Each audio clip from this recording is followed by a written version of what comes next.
Hi, I'm Katrina, and this is Boldly Challenging Ableism.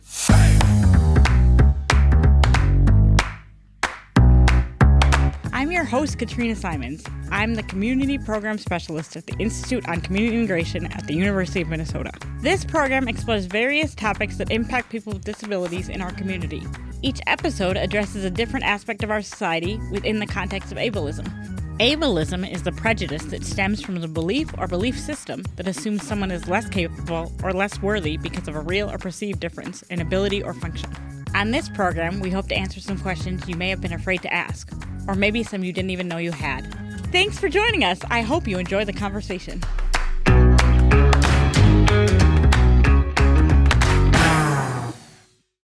Hi, everybody. For this episode, we talked to Nikki Villavicencio. She is the Disability Culture and Leadership Specialist for Advocating Change Together in Minnesota. I asked our friend Nick Wilke to join me as co-host. Nick is the Independent Living Coordinator for the Metropolitan Center for Independent Living. I hope you enjoy the conversation. So, Nikki, thank you so much for joining us. It's so nice to have you here. Thanks, Nick. Thanks, Katrina. Nikki, would you like to introduce yourself? Yes. Hey, everybody. I'm Nikki Villavicencio. I like to use she, her, sha pronouns, and I'm a disability rights and justice advocate. I currently work for Advocating Change Together as our Disability Culture and Leadership Specialist. And when I'm not busy doing that, I chair the Council on Disability.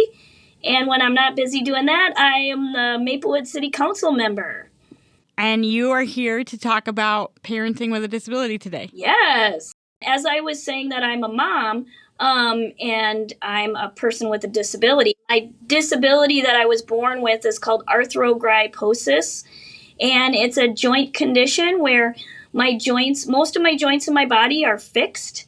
And I happen to be someone who uses my feet mostly for everything, writing, eating, and I drive my wheelchair around the community. And as I was saying before, when I'm at home, I like to be out of my wheelchair on the floor. One of the first questions that I think really comes into play when you think about parenting is you've been on this journey with Allie for 12 years, right?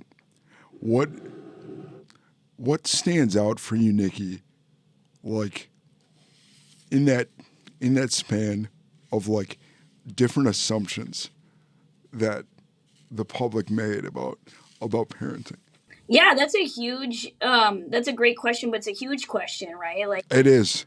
I mean, I feel like when Allie was first born and she was a baby, I feel it was far more dramatic than it is now, in the sense that when we would first go to grocery stores and places like that, people would literally kind of follow us around and ask us strange questions. It happened on the city bus and Metro Mobility many, many times. And, it would just be questions that people would have assumptions about, like, how did you get that child? Is that your child? Did you adopt that child? And sometimes people even ask very personal questions, right? As you can probably guess. And then I think as she has aged, part of what helped is we've lived in the same area for her whole life. Which helps, I think, because people get to know us. They see us on the street. They see us on the sidewalk. They see us all the time in the grocery stores and at events and things like that, to the point where now I get interesting comments like, well, how many kids do you have now? What do you do with them all? And how do you, or interesting comments like, well, I feel sorry for your child because they must not be able to get out much, and which any of you who know me and my family know that that's the opposite of what we are. We get out way too much, probably, and you're very social. Yes, we're very outgoing family, and we really thrive in that. That's really what's kept our family going. I think the biggest lesson that I've learned throughout being a mom is like, being a person with a disability, we and being born with our disability, and I know you, Nick, and Katrina are both born with your disability, so you could relate to this in the sense that when you're born with your disabilities, you learn to adapt through life, right? And being a parent, it just like exponentially grows that factor, right? Like learning how to adapt can be at an hourly level, right? So I guess that skill just gets really built up. We know, or I know, and I'm pretty sure Nick knows, that Allie knows you have a disability. Did you have to like have an official conversation with her, or did it not work out like that? So obviously, a lot of you who know me know that I hang out with a lot of folks with disabilities and organize with people with disabilities too. So Allie grew up not just around myself being a person with a disability, but her dad being a person with a disability, and then a lot of our friends having disabilities. And so when she was about 3 years old, she literally looked at Daryl and I and said, "When do I get my wheelchair?" And we were like, "Well, actually, you probably won't get a wheelchair because you can walk." And she's like, "Oh, yeah, yeah." And then she goes, "But I want one. I would like one. I like wheelchairs." And and we were like, "Well, you get to ride on mom and dad's until you're too big." But now she's 12 and she still tries to ride on my wheelchair. And we've gotten her rollerblades, skateboards, scooters, bicycles, everything you can name that she could ride herself, but she still tries to ride on my chair and Daryl's chair. I mean, I'm totally biased, but your chair and probably Daryl's chair totally would beat rollerblades and a skateboard. Just saying. Just saying. There's no comparison. 6.5 miles an hour versus like half a mile an hour. Yeah, but on her bike, she can get faster than us. That's true, but it's more work. Yeah. Katrina, I love the question that you asked of like, did Allie come out and ask directly about disability? And when she did that, Nikki, was it a question to both you and Daryl, or did you have to address it first and then Daryl chimed in later, or was it like that good family dynamic? Yeah, I remember the exact day we were at the park on Lake Phelan, and she kind of just said it to both of us, and we were like, we both kind of had the same reaction, like, well. Do you think dialogue about disability always has come naturally for Allie? I feel like Allie is in a unique situation, probably different than most even kids who have parents with disabilities, in the sense that I work in disability. So like she's around the conversations about disability a lot. I mean, I had no child care throughout her life thus so far, like child care assistance from the county or anything like that. And so she went everywhere with us. And that meant she went to meetings with DHS. She went to the Capitol. She went to the Olmsted Academy. Like, that's just what we did. And so she has grown up around a lot of the language. And so she has a good sense of being able to talk about it more than probably many adults, especially able-bodied adults. But yeah, I mean, at like fourth grade, she was talking about what ableism is at grade school. Well, maybe she could give us some pointers. Yeah, it was an interesting conversation because I got a call from the school saying, yeah, we had a situation with Allie and another girl where the girl thought she was calling her a name, but she said she was being ableist. And we weren't really sure how to talk about that. So then we had a conversation about ableism at her grade school, which was really great. And was that an opportunity for you and Daryl to come in and have the conversation too? Yeah. I mean, luckily her grade school was a pretty small grade school. It was about 200 kids, and the principal, all the staff in that school were always very open to us, like even like surprisingly so. Like they were just very open and inviting, and always wanting us to come to like the events and like the all the activities, and always gave us extra time for parent teacher conferences and things like that. We were very lucky. Now she's in middle school. She'll be going into her second year of middle school this fall. And I will tell you, middle school has not been the same experience, but it's much to be expected. Because like middle school, a lot of kids don't want their parents to be in their school all the time. So is part of that her developmental stage? I don't think so. I think she would want us to be there more. I just mean the structure is so much different. Like her middle school that she goes to now is like 1,000 kids, and like it's like from room to room to room, and she has to carry all her stuff. It's just like a whole new ball game, and it's been an interesting adjustment. I would say, like, education wise for parenting, it's been probably the most challenging for us. So I'm just trying to clarify, is the attitude of the school staff also challenging, or just the new structure?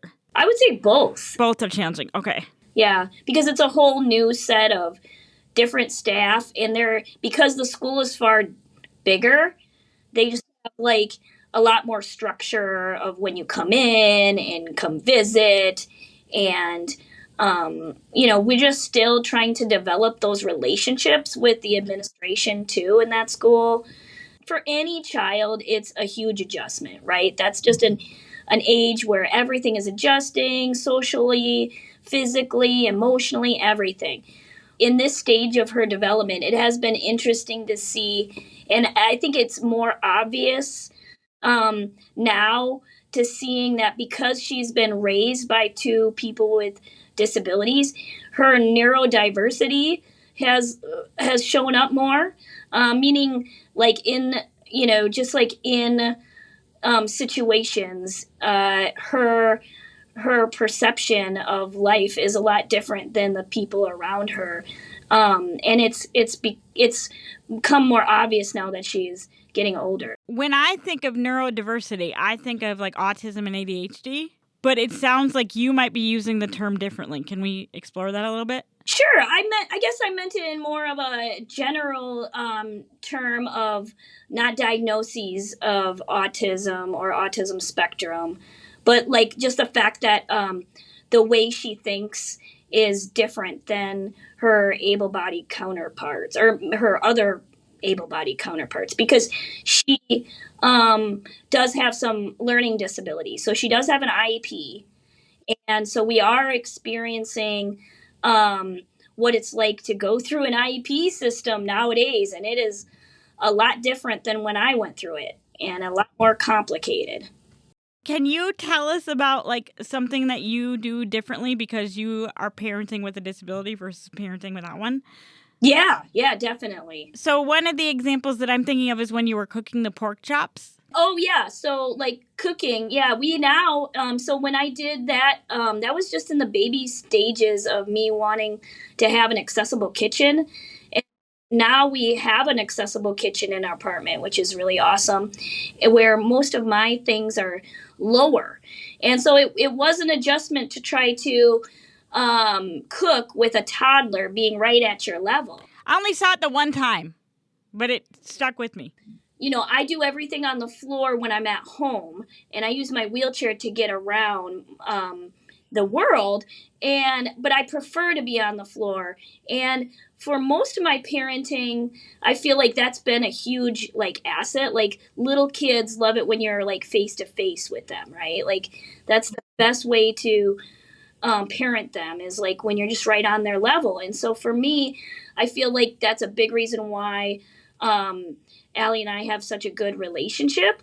But I will tell you, it's been challenging in terms of like, okay, this is for me. Don't touch this because I can, because we're at the same level, we can reach the same things. But I would say that she's like a typical kid, that she pushes the buttons, but we've never had any fires.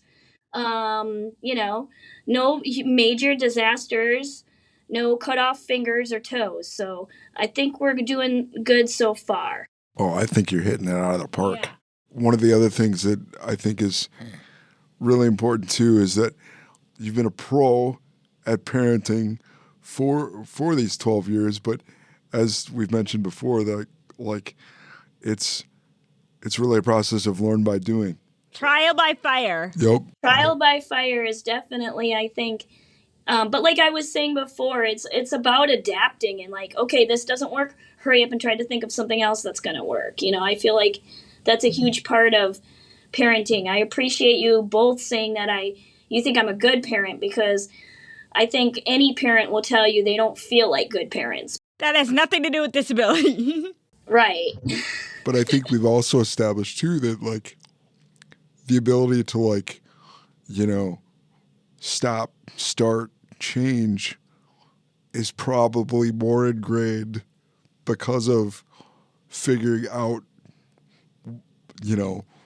being in a world where you got to use your disability head just to try to navigate down the street. Definitely. A lot of times what stops people from doing things is that they're not used to having to break down those barriers, right? And so being a parent, I had to learn to be comfortable with doing things I don't see other people doing. And I think that was really challenging. Like I said, I had to bring Allie to the Capitol a lot of times. And a lot of times I would feel certain ways about that. And one of my friends actually said to me, but what if it was comfortable for people to bring their families to the Capitol? Wouldn't that make the Capitol probably a better place? Yep. I would say yeah. It's not a hard answer. Yep. Yeah. And when they said that, it made me feel a lot better, because it was like, here I was in a environment that it doesn't usually have children unless it's like a special occasion or something. But we're talking about really human and child and children and family issues. So it was quite ironic a lot of times. I remember when you were pregnant with Allie, because that's how long we've known each other.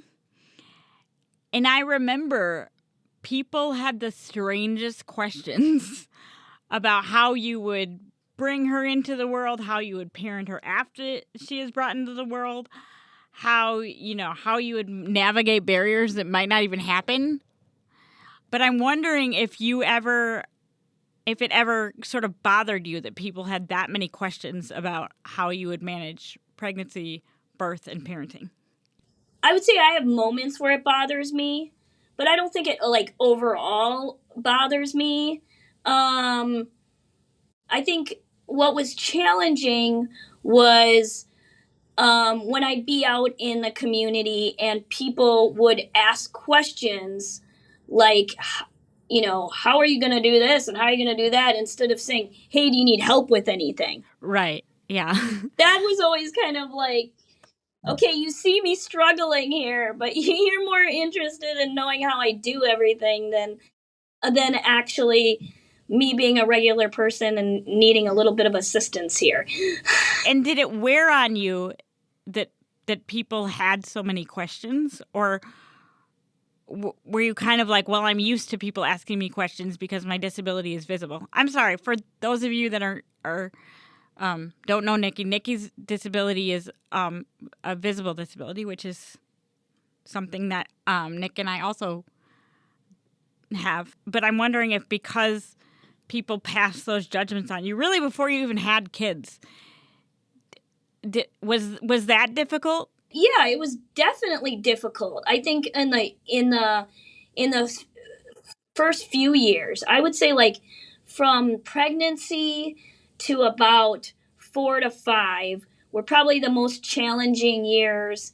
Not only just because, she's a baby and all the developmental things, but just like what you're saying, that just constant kind of interference in your life. But I would also say that I don't think it affected my parenting in that sense, because of the fact of being a person with a visible disability. I was able to, I obviously have experience with that. Anytime you two know, because if you go to the state fair, right, you always get somebody asking some interesting questions, or malls, or anywhere there's large groups of people. So I had some already like built up, advocacy around that. But, you just, as a parent, I feel you're very like sensitive about like, and as a first time parent, you're like sensitive about a lot of things. But then like that adapting at like 5, 6, 7, I feel like that adaptive quality kind of kicked in. You're talking about adaptability? Yeah, just the adaptability of having a kid, and also her being able to communicate. She herself is a very good communicator, and so as she grew, I think when people would start asking questions, she would just be like, "Oh, I do it like this," or "Yeah, my mom," you know what I mean? I think that helped a lot, especially like other kids at school would ask her questions, and she would have to answer them. And a lot of times she would tell me about it, but she never seemed fazed by it. That was the interesting thing. She would always be like ready for an answer. And that always surprises me. I do not appreciate it when people think passing a judgment openly is like a helpful thing. And I feel like you, for many reasons, and none of them are fair, have encountered a lot of that. And I wish that wasn't true, but also I kind of watch you in awe as you navigate it, because it's not like easy. You have to get comfortable with doing things that you're not used to seeing anybody else do, and like people, like you said, people will make judgments on that. But, I always tell people, like, I am an open person. So like, if you want to ask me things, like, that's cool. Like, I've always kind of had that attitude, because I'd rather people know the truth than like guess. And then like, I feel like we're kind of in this strange point in our society where like everybody Googles everything, right? Which is a good thing. Like, I love Googling things. I Google stuff all day long. And I do appreciate people who do try to put like some research in themselves and like look things up. But then also that can be scary too, because like you don't know what sources they're looking at. And like, even if you tell them like what your disability is, they may look at like 5 other different strands of the disability that you may or may not have. And so I would just rather be like, hey, let's talk about this. Yes, people have assumptions, but yeah, I guess that's the only way we move forward, right? Is like busting through those. And if any of you know, I know you two know my partner, but he loves busting through those type of barriers. Nikki's partner's name is Daryl. And is that okay that I said that, Nikki? Yes. But he has a very large power chair, so I'm picturing him, barreling through, because he could do it. He could barrel through a wall if he really wanted to. I had this vision of when I was pregnant, like not having to have everybody carry my baby around. Yeah. Like, I wanted the ability to carry her around myself, like go on a little walk together. Yeah. And things like that. And so I went to Gillette and I was like, hey, can you try to attach a car seat to my wheelchair? And they're like, we could figure it out. And I was like, really? Wow. And then so we bought a car seat. They adapted it. It hooked into the front of my wheelchair, kind of like a trailer hitch. Yeah, but in the front. In the front. And so I was able to feed her and give her a bottle and talk to her. And like, the distance between your face and her eyes was like perfect. So she could like gaze up at you. which is Yeah. amazing. Like a baby buggy. Yeah. I'm still very thankful that I even had that, because I don't know if you all know, but I had to get that certified through the DOT to be able to ride it on the bus too. Oh my! Oh yeah, because it was like an added thing. Yeah, I mean, because it was never ever been before, and like bus drivers on Metro would be like, "What the hell's this?" Excuse my language, but so I had a little bit of action right on Metro Mobility one day where the driver made the mistake of putting the ramp down right away. So I backed my chair on the lift with the car seat attached, said, "Well, I'm not getting off the ramp now until you bring a supervisor down here," because he was like, "Well, you got to take the car seat off the wheelchair and put it on the seat." I said, "No, I can't. It's not made to sit on the seat. It only is made to sit here." And so literally we had to wait there until the supervisor came down, and then approved it for that ride, and then we further certified it through the DOT. Nikki has ironclad tenacity. Yes. That is like rare in the human race. Like, it's exemplary. Well, I appreciate that, but that's the part that bothers me, I think, the most, is that it shouldn't be that hard, right? Like, that's the part that frustrates me the most about being an advocate, is like, we're in 2024, and it literally should not be this hard, like, for people to just live their life like anybody else, Right. And choose to parent. Yeah, and do anything, right? Like, it is... I am around people with disabilities all the time that, like, they have the most simplest choices taken away from them only because they're disabled. Right. No other reason. Yeah, and it's hard to see. So, I mean, it makes me want to push harder, but, We want to thank you so much for coming, Nikki. Well, thank you both so much, too. It's always good to see both of you. I've known you for a long time, and I hope maybe one of you may become a parent someday, hey? Hey, I hope it's Nick. Because I don't think it's going to be me. I love this moment. Thanks, everybody, for listening and bearing with us. We hope you have a great day, and we'll see you next time. Take care, everybody. Boldly Challenging Ableism is a co-production of AM 950, the progressive voice of Minnesota, and the Institute on Community Integration at the University of Minnesota. For more information, please visit ici.umn.edu.